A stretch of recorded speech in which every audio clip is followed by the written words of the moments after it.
একজন গৃহিণীর সকালটা শুরু হয় সংসারের কাজ দিয়ে আর দিনটাও শেষ হয় সংসারের কাজ দিয়েই। হ্যালো এভরিওয়ান, আসসালামু আলাইকুম। আপনারা সবাই কেমন আছেন? আশা করি সবাই সুস্থ আছেন, ভালো আছেন। আল্লাহর অশেষ রহমতে আমরাও ভালো আছি, আলহামদুলিল্লাহ। সবাই একটা লাইক দিয়ে ভিডিওটা দেখা শুরু করবেন। ফ্রাইডেতে একজন গৃহিণীর বাস্তব জীবনের ব্যস্ত দিন নিয়েই আজকের ব্লগটি। গৃহিণীদের সকাল থেকে সন্ধ্যা পর্যন্ত বিরামহীনভাবেই কিন্তু সংসারের কাজ করে যেতে হয়। সংসারের কাজ ছেড়ে একটুও কিন্তু বিশ্রাম নেওয়ার সময় নেই। হ্যাঁ, যদি রাত না থাকতো গৃহিণীরা হয়তো বিশ্রাম নেওয়ারও সময় পেত না। আর ফ্রাইডে বলতে আমরা বুঝি একটু একটু রেস্ট নিব, একটু নিজের মতো করে সময় কাটাবো, কিন্তু দেখা যায় যে ফ্রাইডেতেই কিন্তু বেশি কাজ থাকে। আমি নিজেই একজন গৃহিণী, আর ফ্রাইডেতে সকাল থেকে সন্ধ্যা পর্যন্ত আমার সংসারে কী কী কাজ থাকে, আর সাথে আছে স্পেশাল হাতে মেখে গরুর মাংস রান্নার রেসিপি। আর তা নিয়েই আমার আজকের ব্লগটা সাজিয়েছি। আশা করি আমার আজকের ব্লগটা অন্যান্য দিনের চাইতে আরও বেশি ভালো লাগবে আপনাদের কাছে। ভালো লাগলে পুরোটা ব্লগে আপনারা কিন্তু আমার সাথেই থাকবেন। সকাল সকাল এখানে পরোটা ভেজে নিচ্ছি। তো মুদাসির সকালবেলা বলল আম্মু পরোটা বানাও। আর মুদাসির যেহেতু অনেক ভোরবেলা উঠে যায়, তো মুদাসির কিন্তু ক্ষুধাও লেগে গিয়েছে। তাই আমাদের তিনজনের জন্যই নাস্তাটা বানিয়ে নিচ্ছি। তো মুদাসির কিন্তু ভোরবেলায় নাস্তাটা করবে, মুদাসিরের বাবা আর আমি একটু পরে করব। মুদাসির আর মুদাসিরের বাবা কিন্তু পরোটাটাই খেতে পছন্দ করে, কিন্তু আমার আসলে রুটি খেতেই বেশি ভালো লাগে। তাই বাবা ছেলের পছন্দর কথা চিন্তা করেই পরোটাই বানিয়ে নিচ্ছি। তো তাদের সাথে কিন্তু আজকে আমি পরোটাই খাবো। একটা জিনিস দেখা যায় যে গৃহিণীরা তাদের পছন্দের গুরুত্ব কিন্তু বেশি একটা দেয় না। তাদের হাজব্যান্ড, তাদের সন্তান, তাদের কি পছন্দ সেদিকে কিন্তু আমরা গৃহিণীরা বেশি গুরুত্ব দিয়ে থাকি। তো পরোটা কিন্তু ভাজা হয়ে গিয়েছে, এখন একটা ডিম ভেজে নিচ্ছি। যেহেতু মুদাসিরের বাবা আর আমি পরে খাবো, তাই আমাদের জন্য ডিমটা আমি পরেই ভাজবো, আর মুদাসিরের জন্য আগেই ভেজে নিচ্ছি। তো ডাইনিংয়ে মুদাসিরের নাস্তাটা দিয়ে দিয়েছি। তো মুদাসির খাচ্ছে। এদিকে মুদাসিরের চাচা এসেছে ডেইরি ফার্ম থেকে, গরুর দুধ নিয়ে এসেছে। তো এখানে গরুর দুধটা আমি ভালো করে ছেঁকে রাখছি, কারণ গরুর দুধটা ফ্রিজে রাখলে বরফ হয়ে গেলে কিন্তু পরে সেটা ছাঁকতে গেলে দেখা যাচ্ছে যে ননি উঠে যায়। তো এই জন্য কিন্তু আগেই ছেঁকে রাখলে ভালো, পরে কিন্তু বোতল থেকে ঢেলে দুধটা জাল দিতে সুবিধা হয়। তো এখানে কিন্তু 3 কেজি দুধ আছে। 1 সপ্তাহ বা 4 দিন বা তার কমও যেতে পারে। আসলে যে কোনো খাবার মানে খাওয়ার উপরে কিন্তু ডিপেন্ড করে যে খাবারটা কয়দিন যাবে। সেটা কিন্তু নির্দিষ্ট করে বলা যায় না। যাদের ঘরে বাচ্চা আছে বা হঠাৎ গেস্ট আসলেও কিন্তু তাদের জন্য অনেক সময় দেখা যাচ্ছে কোনো আইটেম তৈরি করতে এই দুধটার প্রয়োজন হতে পারে, তখন কিন্তু অল্প কয়েকদিনে শেষ হয়ে যেতে পারে। আর এমনিতে যদি শুধু জাল দিয়ে খায় তাহলে কিন্তু 1 সপ্তাহ মাঝে মাঝে বেশিও যায় খেতে। তো সেটা ভেবেই কিন্তু দুধটা আমি ঢেলে ঢেলে রাখছি। এদিকে বোতল বয়ামে কিন্তু দুধ আমি আলাদা করে ছেঁকে রেখেছি, এখন এটা আমি ফ্রিজে রেখে দিব। গরুর দুধ বয়াম বা বক্সে যদি রাখি তাহলে কিন্তু ওয়াশ করতে সুবিধা হয়, কিন্তু বোতল কিন্তু ওয়াশ করতে একটু ঝামেলা হয়ে যায়। তারপরও বোতলও কিছু রেখেছি। শুক্রবারে সবসময় মনে হয় যে আজকে কাজটা একটু কম করব, একটু রেস্ট নিব, কিন্তু ফ্রাইডেতেই কিন্তু বেশি কাজ থাকে। ফ্রাইডেটাই কিন্তু আমরা সবাই চাই একটু স্পেশাল কিছু রান্না করার, স্পেশাল কিছু করার। আর এদিকে ঘর দোর তো পরিষ্কার পরিচ্ছন্ন রাখতেই হবে। আর ডাইনিং টেবিল, এটা তো আমাদের সারাদিনই প্রয়োজন হয়। দুপুরের খাবার, রাতের খাবার আর কোনো কিছু খাবার দাবারের সময় কিন্তু ডাইনিং টেবিলটা আমরা ব্যবহার করি, আর এটাই কিন্তু অনেক বেশি ময়লা হয়। প্রতিদিনই কিন্তু ডাইনিং টেবিলটা মুছতে হয়, তবে শুক্রবার আজকে ডাইনিং টেবিলটা আমি ডিপ ক্লিন করছি। আমার যেহেতু 2 রুমের ফ্ল্যাট আর সামনে ডাইনিং স্পেস, তো 2 রুমের সামনে যেহেতু আমার ডাইনিং টেবিলটা আছে, আর এটা যদি ডিপ ক্লিন না থাকে বা পরিষ্কার পরিচ্ছন্ন না থাকে তাহলে ঘরটাই কিন্তু কেমন নোংরা নোংরা মনে হয়। আর এমনিতেও ডাইনিং টেবিল সারাদিনে কিন্তু খাওয়ার পর একবার করে মুছে নেই। সব সময় কিন্তু ডাইনিং টেবিলটা পরিষ্কারের সময় একটা গ্লাস ক্লিনার দিয়ে আমি ডাইনিং টেবিলটা পরিষ্কার রাখি। আর এই জন্যই দেখতে পাচ্ছেন আমার ডাইনিং টেবিলটা কিন্তু চকচকে থাকে, আর খুব বেশি পরিশ্রম করতে হয় না। সব সময় পরিষ্কার থাকলে কিন্তু যে কোনো জিনিস পরিষ্কার পরিচ্ছন্ন করতেও কিন্তু বেশ সুবিধা হয়।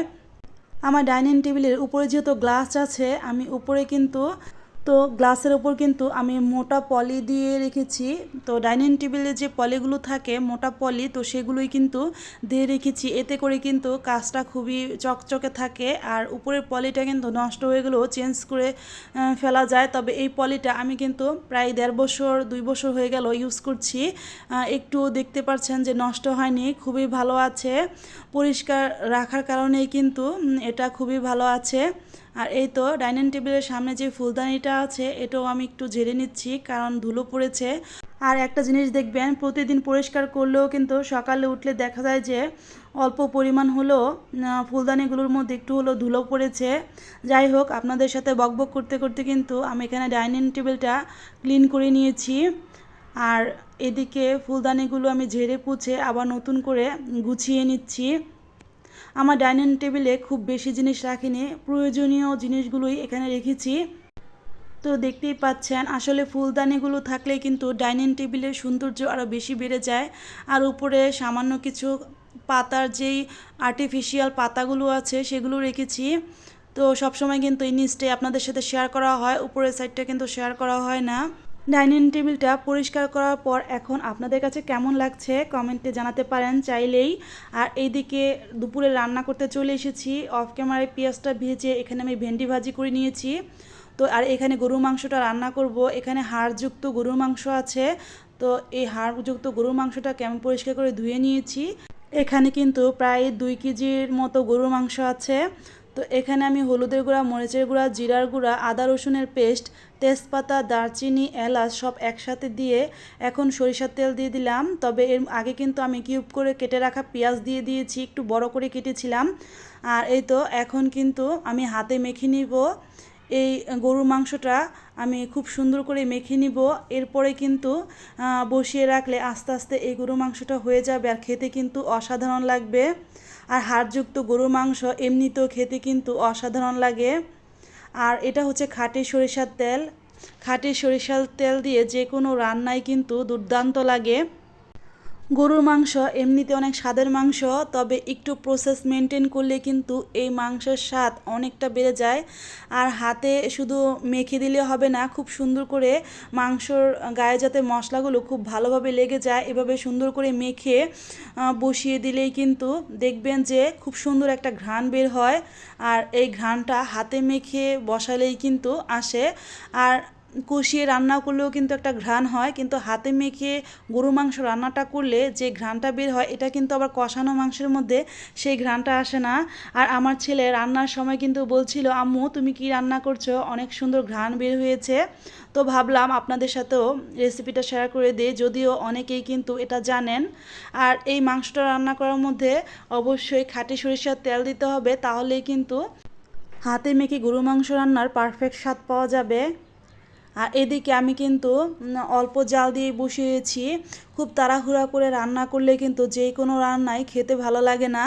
আর দেখবেন যে আস্তে আস্তে সময় নিয়ে রান্না করলে খেতে যেমন স্বাদ হয়, আর এটা কিন্তু খুব সুন্দর একটা ফ্লেভারও আসে। আর এই তো দেখেন, কিছুক্ষণ রান্না করার পর কিন্তু এখানে বলক চলে এসেছে। এখন কিন্তু আর কোনো কাজ নেই, খালি একটু পরপর নেড়ে চেড়ে দিব। আর এভাবেই কিন্তু গরু মাংসটা রান্না হয়ে যাবে। আমার অনেক প্রিয় প্রিয় আপু ভাইয়েরা আছেন যারা সুন্দর সুন্দর রেসিপি শেয়ার করেন। বিশ্বাস করেন আপু, আপনাদের রেসিপিগুলো কিন্তু আমি বেশ মনোযোগ দিয়ে দেখি। আসলে যে কোনো রান্নাই কিন্তু দেখতে আমার ভীষণ ভালো লাগে। আর এই তো এখানে গরুর মাংসটা কিন্তু হচ্ছে। তো গরুর মাংস রান্না বসিয়ে দিয়েও কিন্তু অনেক কাজ করে নিয়েছি। আসলে সংসারে কিন্তু কাজের কোনো শেষ নেই। শুক্রবারের দিনটা স্পেশাল খাবার রান্না করলাম, তার সাথে কিন্তু একটু শর্টকাটও হলো। আর গরুর মাংস রান্না করলে কিন্তু মুদাসিরের বাবা আর মুদাসির খুব পছন্দ করে, তাহলে কিন্তু তেমন একটা ঝামেলা হয় না। আর ছেলে কিন্তু ভেন্ডি ভাজি খুবই পছন্দ করে, ছেলের কথা চিন্তা করেই কিন্তু ভেন্ডি ভাজি করলাম। আর এখানে গরু মাংসটা রান্না করছি। অপর পাশে চুলায় কিন্তু আমি পানি গরম বসিয়ে দিয়েছি। এখানে মাংসটা আমি নেড়ে চেড়ে কিন্তু কষিয়ে নিচ্ছি। কষানো হয়ে গেলেই কিন্তু গরম করে রাখা পানিটা দিয়ে দিব। আর গরম করে রাখা পানিটা দিলেই কিন্তু মাংসের স্বাদটা বেড়ে যাবে। আর ঠান্ডা পানি দিলে দেখা যাবে যে তেমন একটা স্বাদ আসবে না। এই তো দেখছেন মাংসটা আমি অফ ক্যামেরায় ভালো করে কষিয়ে নিয়েছি। এটাও তো হাড়যুক্ত গরুর মাংস। তো হাড়যুক্ত গরুর মাংস খাওয়ার কিন্তু স্বাদই অন্যরকম হয়ে যাবে। আর এই দেখেন অফ ক্যামেরায় কিন্তু আমি ভাতটা রান্না করে নিয়েছি। তো এখন কিন্তু গরুর মাংসটাও রান্না করে নিচ্ছি। একটু পরপর নেড়ে চেড়ে দিচ্ছি, কারণ নিচের দিকে লেগে যেতে পারে, যেহেতু হাড়যুক্ত গরুর মাংস। মাংসর অনেক সুন্দর একটা ফ্লেভার এসেছে, আর মাংসটা খেতে কিন্তু অসাধারণ লেগেছে। আর নিজে রান্না করছে বলে বলছি না, এভাবে রান্না করলে কিন্তু সবসময়ই মাংসর স্বাদটা খুব বেশি আসে। মাংসটা কিন্তু ঝোলটা কমে আসছে। আমি অনেক বেশি ঝোল রাখবো না, আবার অনেক কমও রাখবো না, আঠা আঠা ঝোল রাখবো, যেহেতু আমার ছেলে গরুর মাংসের ঝোল খেতে কিন্তু খুব পছন্দ করে। যার যার পছন্দ অনুযায়ী কিন্তু রান্না করে নেবেন। আর এই তো দেখেন উপরে কিন্তু তেলটা ভেসে এসেছে, গরুর মাংসটা রান্না হয়ে গিয়েছে, দেখতেই পাচ্ছেন কতটা লোভনীয় হয়েছে, খেতেও কিন্তু দুর্দান্ত লেগেছে। তো ভিডিও এই পর্যায়ে এসে আমার প্রিয় প্রিয় আপু ভাইয়াদের কাছে আমার সে প্রতিদিনকার একটাই কথা, আমার কথায় ও কাজে যদি কোনো ভুল ত্রুটি হয়ে থাকে প্লিজ ক্ষমা সুন্দর দৃষ্টিতে দেখবেন। আর আমার চ্যানেলে আজকেই যারা নতুন ভিজিট করেছেন, এই চ্যানেলের ভিডিওগুলো যদি আপনাদের ভালো লেগে থাকে তাহলে সাবস্ক্রাইব করে চ্যানেলের পাশেই থেকে যেতে পারেন। আর ভিডিওটা যদি একটু বেশি ভালো লেগে থাকে তাহলে আপনি চাইলে আপনার ফ্রেন্ড সার্কেলের মাঝে ভিডিওটা শেয়ার করে দিতে পারেন। তো সন্ধ্যার সময় কি করেছি, এখানে সকালবেলা যেহেতু মুদাসসিরের চাচু গরুর দুধ নিয়ে এসেছিল, তো মুদাসসিরের বাবার জন্য আর মুদাসসিরের জন্য এখানে গরুর দুধটা জাল দিয়ে নিচ্ছি। মুদাসসিরের বাবা খুব বেশি জাল দিলে কিন্তু গরুর দুধটা খেতে চায় না, একটু কম জাল দিলেই কিন্তু সে পছন্দ করে। তো এই তো একটা বলক বা দুইটা বলক দিলেই কিন্তু গরুর দুধটা মুদাসসিরের বাবা খেতে পারে। তবে আমি কিন্তু এত কম জাল দিয়ে দুধ খেতে পারি না, একটু বেশি জাল দিলে আমার কাছে গরুর দুধটা খেতে ভালো লাগে। তো এরপর কিন্তু আমি 1 কাপ চা বসিয়ে দিয়েছি। তো চা তো আমার একটু খেতেই হবে, তবে রং চা বসিয়েছি। বুধবার আর বৃহস্পতিবার আমি দুধ চা খেয়েছি, তাই ভাবলাম যে আজকে আর দুধ চা খাবো না। তো দুধ চা একসময় আমার খুবই পছন্দ ছিল, এখন মোটামুটি পছন্দ আছে। তো সপ্তাহে কিন্তু 1 কাপ বা 2 কাপ খাই। তো যেহেতু গত সপ্তাহে 2 কাপ খেয়ে নিয়েছি, তাই আজকে যেহেতু ফ্রাইডে, আজকে আর দুধ চা খাবো না। তবে চিনিটা কিন্তু ছেড়ে দিলে আরও বেশি শরীরের জন্য ভালো। পুদিনা পাতা আর লেবু দিলে কিন্তু আমি চিনি ছাড়াই খেতে পারি। তো যেহেতু আজকে পুদিনা পাতা দেইনি, এই জন্য আজকে একটু চিনি দিয়ে নিলাম। চা পছন্দ করে না এমন মানুষ হাতে গোনা কয়েকজন, তার মধ্যে একজন আছে আমার হাজব্যান্ড। যেহেতু সে চা খেতে পারে না বা চা খায় না, তাই বাসায় চাটা কিন্তু আমি একাই খাই। আর সন্ধ্যা হয়ে গিয়েছে, একটু পরেই কিন্তু মাগরিবের আজান দিবে, তো নামাজটা পড়বো। ভিডিও শেষ পর্যায়ে চলে এসেছি। সবাই ভালো থাকবেন, সুস্থ থাকবেন, 5 ওয়াক্ত নামাজ আদায় করবেন, আমাদের জন্য দোয়া করবেন, আমরাও আপনাদের জন্য অনেক অনেক দোয়া করব। আসসালামু আলাইকুম, আল্লাহ হাফিজ।